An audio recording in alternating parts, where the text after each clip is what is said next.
məzarda, qəbirstanlıqda bir piano gətirərsən, Ay Sanata əsəri ilə bastırsınlar. Göz yaşı belə tökülərək həmin o kəfənin üstünə, həmin an orada melodiya səsləndi beynimdə. Bayaqlıq o vaxtı da var idi, amma biz onu belə üzə çıxardıb işıq üzü vermirdik onu. Əsər də demək olmaz, ona mahnıcıqlar, keyfiyyətli musiqi eşidəndə həmən o dalğa qalır, amma o bayaqlığı eşidən kimi həmən oradan qaçır. Bu boyda mədəni dolandırmaq üçün o qədər var dövlət ehtiyac yoxdur. Sənətə əfsuslar olsun, bugünkü gündə qiymət o qədər də yüksək verilmir. Kaş ki deyərdim ki, biz qayıdardıq həmin o dövrə. Hardakı sosial şəbəkə yox idi, internet yox idi. Televiziyaya nadir hallarda baxıram, hamı üçün əla ola bilməzsən.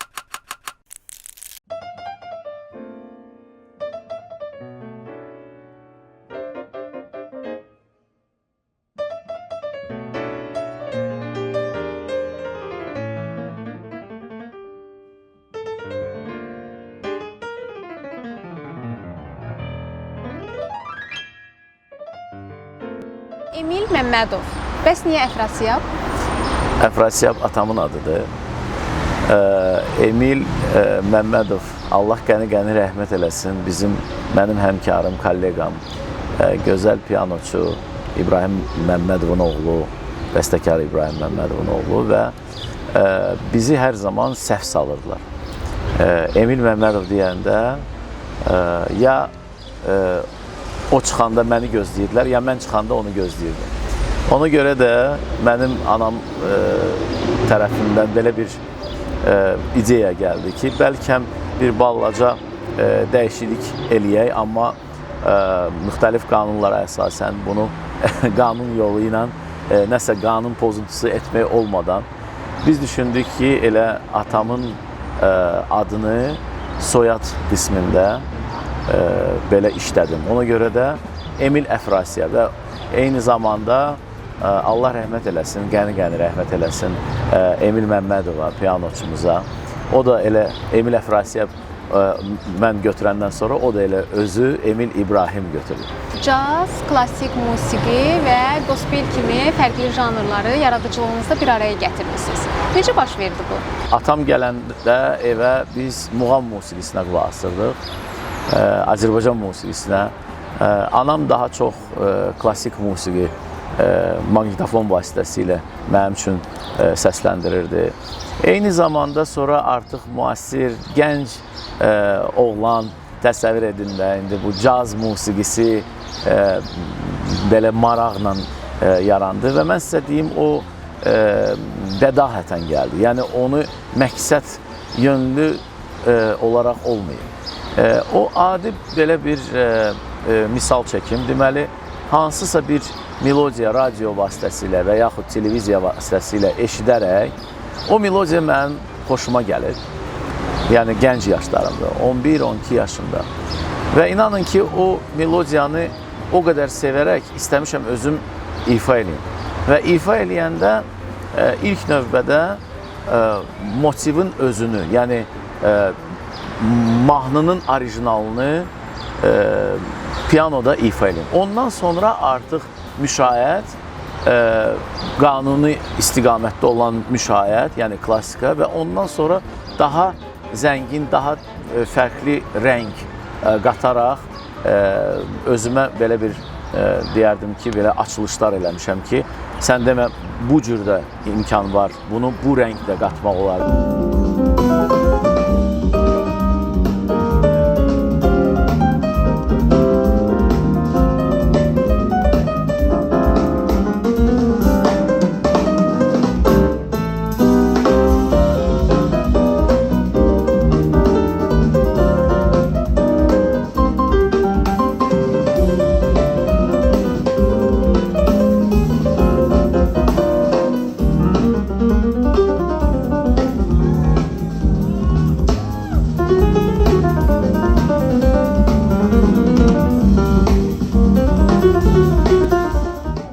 Əsasən nə işlə məşğul olursunuz? Gününüz necə keçir? Hansı işlərlə məşğul olursunuz?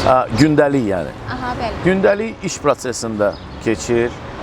bildiyiniz kimi mən Azərbaycan Milli Konservatoriyasının populyar musiqi və caz ifaçılığın kafedra müdiri sayılıram və hal-hazırda bizim sessiya vaxtı gəlib çatıb 4 kurs bakalavr pilləsi, eyni zamanda 2 kurs magistr pilləsi imtahan verirlər və bundan sonra artıq qabiliyyət imtahanına yəqin ki dəvət olunacam Dövlət İmtahan Mərkəzi tərəfindən və günün ikinci yarısı Dost İnklüziv İnkişaf və Yaradıcılıq Mərkəzində mədəniyyət istiqamətində departament müdür müavini və eyni zamanda müdür sayılıram. Bu iki qurum deyərək bir-birləri ilə artıq danışıraraq mənə belə bir şərait yaradıblar ki, mən həm burada çalışım, burada da balalardır və Dost İnklüziv İnkişaf və Yaradıcılıq Mərkəzində bir balaca bir məlumat verim ki, həssas kateqoriyaya olan fərqli qrup əlilliyi olan insanlar kimin ki istedadı var. Düşünürəm ki, hər insan özü ilə hesablaşanda bu həyatdakı rolunu nə dərəcədə icra etdiyi barədə də fikirləşir. Bir neçə gün öncə siz də 44 yaşınızı qeyd etdiniz. Siz nə düşünürsünüz bu haqda? Mən 44 rəqəmə böyük bir həssaslıqla yanaşıram. Çünki 44 günlük olan bizim müharibədə həlak olan şəhidlərimiz, Allah qəni-qəni rəhmət eləsin bizim şəhidlərə, qazilərə tezliklə Allah şəfa versin. Mənim bir neçə həyatda prioritetlərim var ki, onları həyata keçirmək istəyirəm. Və ən böyük prioritetim, birinci prioritetim Azərbaycan mədəniyyətini xarici ölkədə, dünyada layiqincə təmsil etməkdir. Musiqiçilərlə müsahibə zamanı çoxsu deyir ki, bu sənəti seçərkən ailəm tərəfindən etirazlarla qarşılanmışam. Və sizdə necə olub? Mənim böyük bacım Səbinə Əfrasiyab, yeganə bacım Səbinə Əfrasiyab musiqi məktəbinə yəni gedirdi, təhsil alırdı. Adi musiqi, 7 illik musiqi məktəbində dərs alırdı. Və günlərin bir günündə onun imtahan qabağı evdə məşq edirdi. Məşq edən zaman o İogan Sebastian Bach'ın invensiyalarını ifa eləyirdi. Anam mətbəxdə olarkən səsləndi ki, qızım gecikmə, imtahana gecikərsən, yəni artıq vaxtıdır getməyə. Və mənə valideynlərim danışarkən mən bunu deyirəm. Bir 5-6 dəqiqədən sonra həmin invensiyanın melodiyası qonaq otağında səslənir. Anam çox təəccüblənərək ki, yəni bu qız hələ gedib çatmayıb imtahana, bu gecikəcək. Ora gələrkən məni suçluyur orada, daha doğrusu. Tutur alətini və məndən xahiş edir ki, mən bir də ifa edim. Mən isə onu görərkən arxaya çəkilirəm ki, istəmirəm bunu ifa eləməyə və o zaman mənim 2 yaş yarım, yaşım yəni çox balaca idi, çox az idi. Və atam gələrkən bunu danışarkən atam təbii ki buna inanmaz və gələn dəfə məni ikisi bir yerdə tutaraq iş prosesində düşündülər ki, bu musiqiçi olmalıdır. Düzdür, atam başqa bir fərqli bir düşüncədə idi. Atam fikirləşirdi ki, mən peşəkar moto sürücüsü və yaxud avtomobil sürücüsü, yəni Schumacher kimi, yəni bir avtoxuliqanlıqdan yox, amma peşəkar bir karting sürücüsü olardım. Eyni zamanda həm onu fikirləşirdi, həm musiqini fikirləşirdi, amma nədənsə elə oldu ki, məni elə özləri, yəni heç bir etiraz etmədən bir məqsəd yönlü məni bu istiqamətə yönləndirdilər və mənim belə bir çətinliyim olmayıb. Əksinə, bütün zaman, bütün həyatı boyu həm atam, həm anam daha da çox, çünki atam iş adamı idi, demək olar ki, evdə tapılmırdı. Amma anam böyük bir zəhməti var mənim bugünkü gündə Emil Əfrasiyab olmağımın. Çünki hər cür bir şərait yaradırdı mənə. 6-7 yaşında imtahan vermişdik Moskva şəhərində Gnesin məktəbinə və imtahandan da keçmişdim, qəbul olunmuşdum. Sadəcə atam qoymadı. Əgər biz ehtirazdan söhbət ediriksə, elə yaxşı ki, yadıma düşdü ki, atam icazə vermədi ki, mən təhsilimi Rusiya ölkəsində alım. Dedi ki, yox, o yeganə oğlumdursa, o Azərbaycanda təhsil alacaq. Bax, etiraz desək, ancaq bu etiraz olur. Müsahibələrinizdən birində atanızla bağlı bir xatirənizi bölüşmüsünüz. Mənə çox maraqlı gəldi. Orada deyirsiniz ki, atanızın vəfatından bir il sonra, il dönümündə sizin yuxunuza gəlir və bir melodiya yaranır. Uşaqlıqda mənim bir 12-13 yaşımda mən Beethoven'ın Ay sonatasını ifa eləyərkən atam o əsəri çox sevərdi. Və 12 yaşım tamam olanda hər zaman mən pianoda ifa eləyəndə o yalnız Beethoven'ın Ay sonatasının birinci hissəsinə qulaq asırdı. Çünki ikinci, üçüncü hissə ona maraqlı gəlmirdi. Yəni hamı tanıyır, o çox tanınmış bir əsərdir. Mənim 12 yaşım olarkən mənə müraciət etdi ki, mən dünyamı dəyişəndə sən zəhmət olmasa məzarda, qəbristanlıqda bir piano gətirərsən, mən istəyirəm məni Ay sonata əsəri ilə bastırsınlar.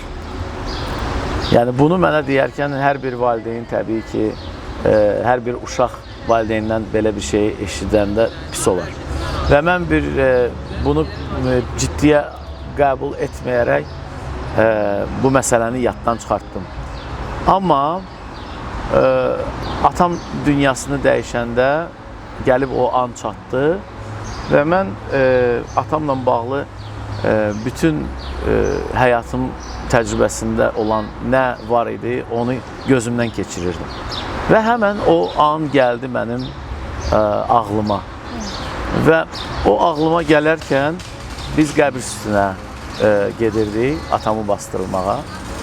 Və siz bilirsiniz də, indi bizim yəni İslam adət-ənənəyə uyğun olan religiyamız var. Bizim oğul məzara düşərək orada müxtəlif rituallar etməlidir, çiyin məsələləri falan.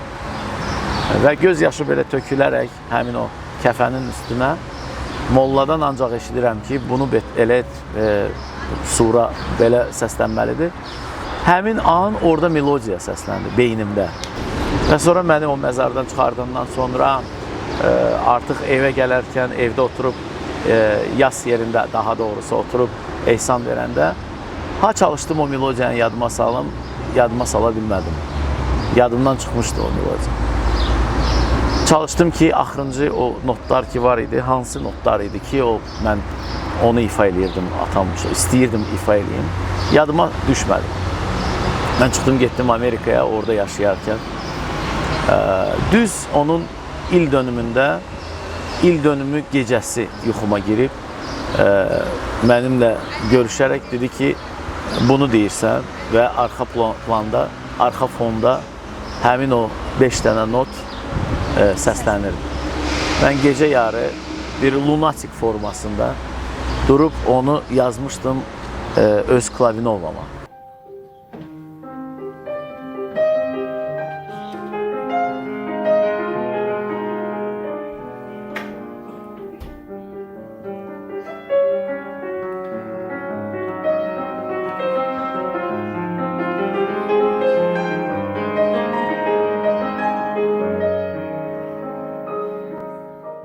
Sizin öz ailənizdə davamçılarınız var, belə deyək, musiqi ilə məşğul olanlar var? Davamçılar deyərdim ki, qızım musiqi ilə məşğuldur, fleyta ifaçısıdır, həm skripka ifaçısıdır. İndi bilirsiniz, ümumiyyətlə mən, necə deyim, heç vaxt, heç zaman mən qadağa qoymağa istəməmişəm. Yəni, əgər bu musiqiçi kimi orta belə səviyyədə olan musiqiçi olacaqsa, təbii ki, mən onun əleyhinə olar. Bugün bu sahədə olan hansı problemlər sizi narahat edir? Problemlər desəm ki, yoxdur, yalan deyərəm. Desəm ki, çoxdur, o deməkdir ki, heç nə demərəm. Çünki, yenə də deyirəm, fərqli istiqamətdə olan problemlərimiz çoxdur. Musiqi mədəniyyəti,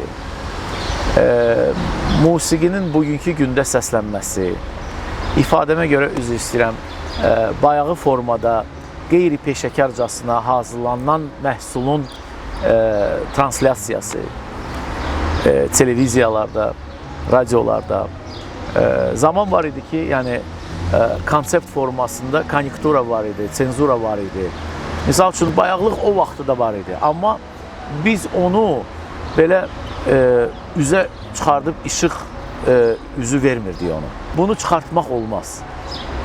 Və bununla, misal üçün, bizdə müxtəlif olan qurumlar çalışsa da belə, mən kaş ki deyərdim ki, biz qaydardıq həmin o dövrə.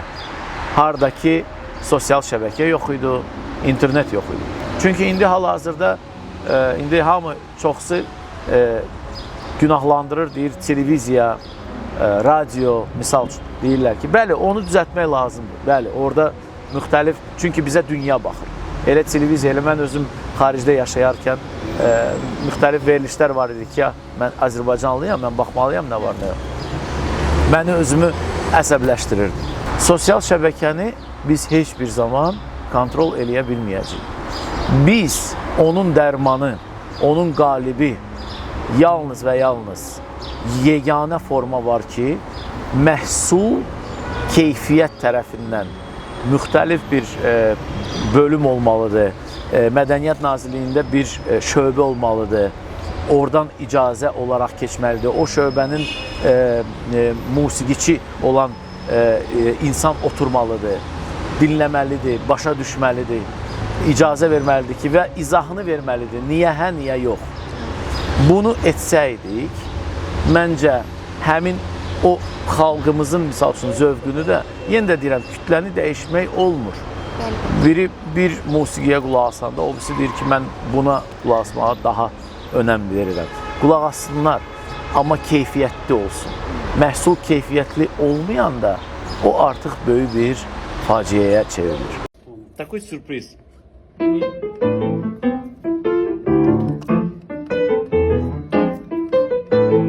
Vagif Mustafazadeh.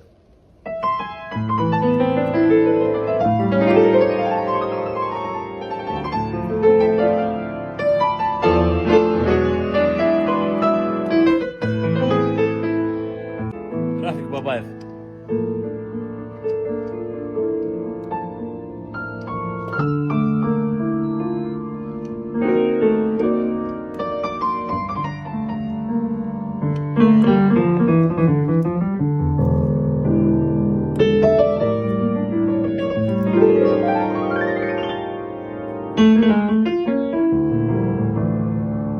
Son illər süni intellekt artıq belə deyək, bütün sahələrdə öz sözünü deyir.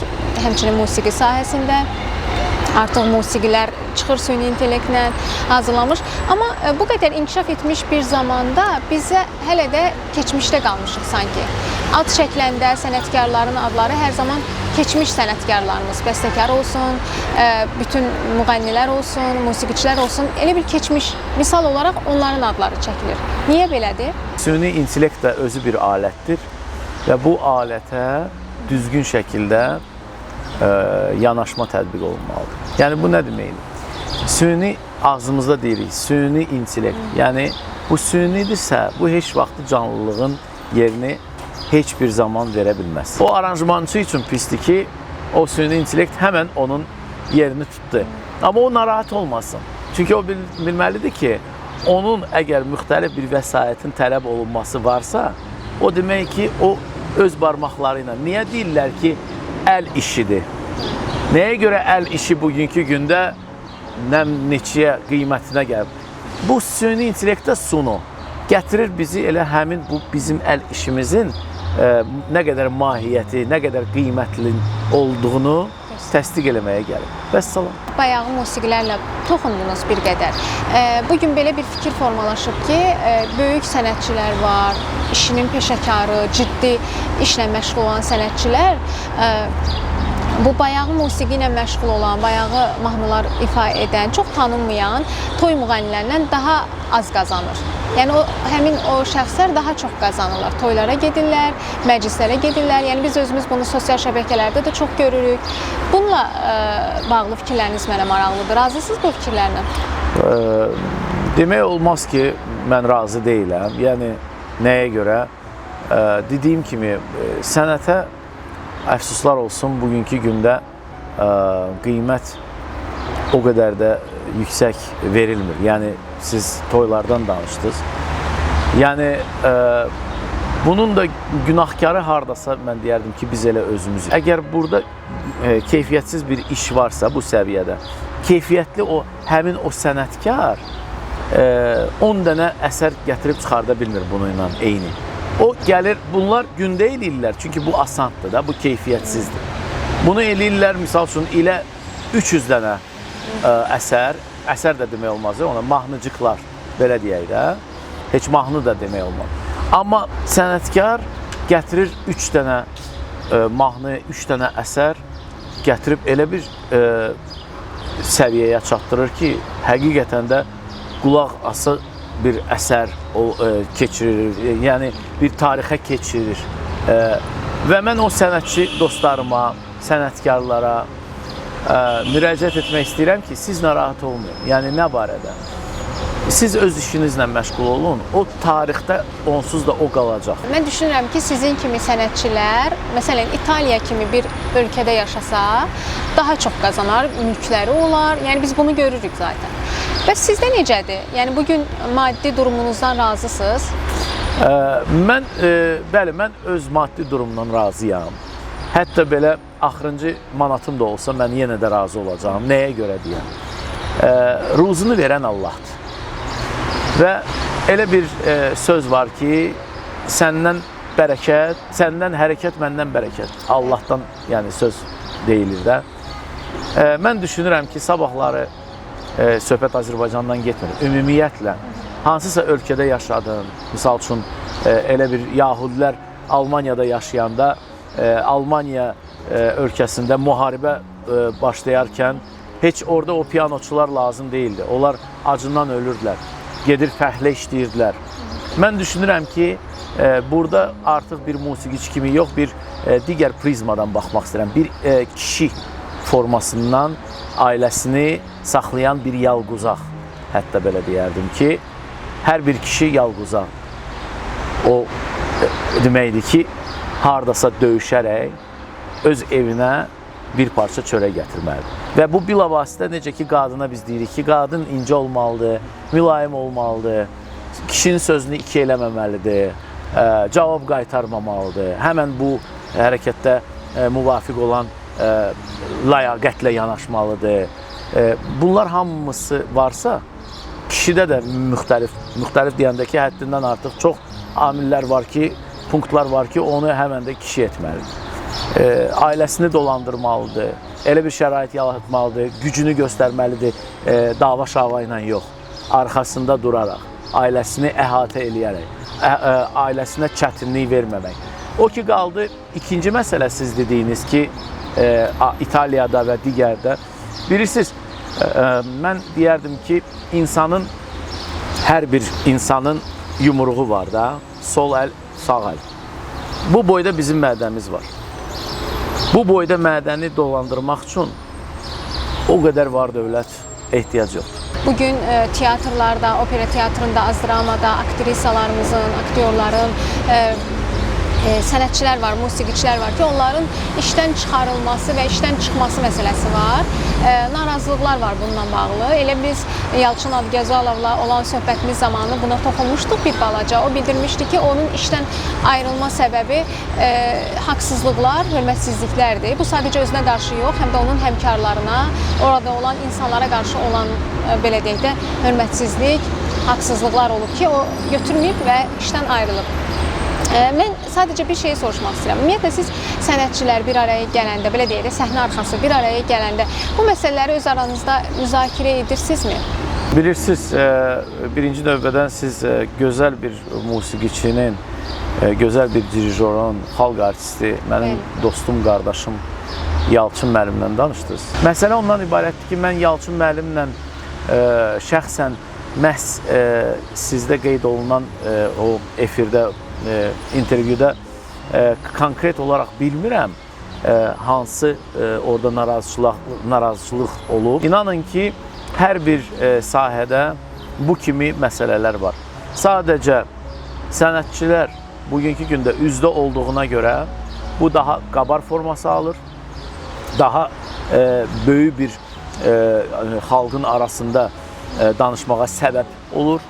Çünki mən dediyim kimi tibb sahəsində hansısa stomatoloq səhvən bir öz pasiyentin səhvən dişini həmən çıxartdı. Orada da davalar olur, orada da anlaşılmazlıqlar olur. Amma mən düşünürəm ki, sənətçini sıxmaq olmaz. Bunu bacardığımız qədər, yəni yenə də həm sənətkarlar, həm rəhbərlik və bunu misal üçün müvafiq rəhbərlikdən mən söhbət edirəm də, onu bacardığımız qədər öz aramızda və eyni zamanda biz müzakirə edirik. Amma mənimlə bugünkü gündə mən düşünmürəm ki, kimsə aqressiv formada bunu, emosional formada bunu mənə çatdırsın. Yəni sadəcə müzakirələr olur və mən bacardığım qədər kütləyə, xalqa bu məsələləri açıqlamıram. Çünki xalqımı mən sevərək, mən xalqımın dinləmə qabiliyyətini qoruyuram, eşitmə qabiliyyətini qoruyuram. O sabahları nəsə kimdənsə eşitsə, onun hörməti, gözündən düşməsi, o artıq amma haçansa bilsək, belə araşdırsaq, həmin o vətəndaş bu insanın ifasında bu əsəri sevirdi. Amma vətəndaş eşitsə ki, misal üçün, nəsə belə bir şey baş verib və bilsə ki, o səhvdir, onun gözündən mən elə bir ki, salmış kimi oluram. Və ona görə də düşünürəm ki, bu kimi səhvlərə yol vermək olmaz. Yalçın Adgözəlovla yaxşı münasibətinizin, dostluğunuzun olduğunu dediniz. Başqa hansı sənətçilərimizlə münasibətləriniz? Estağfurullah. Mənim belə böyük çıxmasın, Azərbaycanda bütün sənətkarlarla münasibətim əla dövrü, lap əladır. Çünki hələ də belə bir insan tanımıram ki, mən kimlənsə danışmayım, kimlənsə küsülü qalım. Bilirsiniz, mən elə bir şeyləri sevmirəm. Valla, bəlkə mənə sevməyənlər təbii ki var və mən buna sevinirəm əslində. Bilirsiniz nəyə görə? Hamı üçün əla ola bilməzsən. Elə sizin verilişinizdə olan Sərxan, mənim müəllimim, böyüyüm Fərhad Bədəlbəyli, mənim atam kimi mənim münasibətim olan Siyavuş Kərimi, Respublikanın xalq artisti, çox deyə mən hamını çəkə bilmərəm axı. Siyasətçilərlə də yaxşı münasibətlər Bəli, siyasətçilərlə də çox yaxın bir münasibətimiz var. Çünki bilirsiniz və xüsusən səfirlərlə. Çünki mən hər zaman xarici ölkəyə gedəndə çox narahat hissləri keçirdirəm. Çünki biz bilirik ki, hansısa balaca bir səfirlik, Azərbaycan səfirliyi, ora girəndə o Azərbaycan ab-havası yaranır. O səfirlər, o diplomatlar, XİN-in işçiləri, Xarici İşlər Nazirliyinin işçiləri nələrdən keçirlər, nə qədər əziyyət çəkirlər ölkəmizin təbliğatı yolunda. Bizi dəvət edirlər, biz gəlirik, valla mənim yaxın bir dostum, çox hörmətli cənab səfirimiz Zaur Əhmədov, İsveçrədə bizim səfirimizdir. O mənə bir gün, biz dostuq əslində, mənə konsert təşkil eləyəndən sonra biz həm Danimarkada, Skandinaviyada konsert ifa elədik. Ondan sonra gəldik Stockholm'a, İsveçdə. İnanın ki, mənə dedi ki, Emil, inanırsan bu konsert uğurluq keçəndən sonra ayaq üstə alqışlar getdi. Ondan sonra dedi ki, mən bir məsələni vurğulamaq istəyirəm. Deyirəm, niyə? Deyir ki, səfir mən yox, səfir sənsən. Buranın mədəniyyət səfiri. Deyirəm, niyə? Deyir, çünki biz illər boyu çalışdığımız bu beynəlxalq münasibətin kollaborasiyasının əsasında qurduğumuz münasibətlər, sən gəlib bir saat ərzində bunu həll elədin, getdin. Hər bir insan öz istiqamətində siyasətlə məşğul olmalıdır. Amma öz işi ilə məşğul olmalıdır. Bugün nə dinləmişsiniz? Musiqi? Bəli. Desəm ki, Rəhmanovun ikinci konsertin 3-cü hissəsini. Əla. Bəs nəyi dinləmirsiniz? Nə ifa olunanda və yaxud kim ifa eləyəndə kanalı çevirirsiniz, belə deyək? Kanal olaraq yox. Mən ümumiyyətlə vaxt məhdud olduğuna görə televiziyaya nadir hallarda baxıram, amma musiqiyə, keyfiyyətli musiqi eşidəndə həmən o dalğa qalır, amma o bayaqlığı eşidən kimi həmən oradan qaçır. Dəyişirsiniz. Emil bəy, geriyə dönmə şansınız olsaydı nəyi dəyişərdiniz? Nəyi dəyişərdim? Mən real həyat yaşayıram və mən deyərdim ki, geriyə dönmə imkanı yoxdur. Və bugünkü günə qədər gəldiyim yola görə nə səhvlərim olub, nə düz məsələlərim olub, hamısına görə Allahıma minnətdaram. Çünki deməli o səhvlər olmasaydı düz də olmazdı. Mən heç nəyi qaytarmazdım. Yəqin ki, elə də yaşayardım.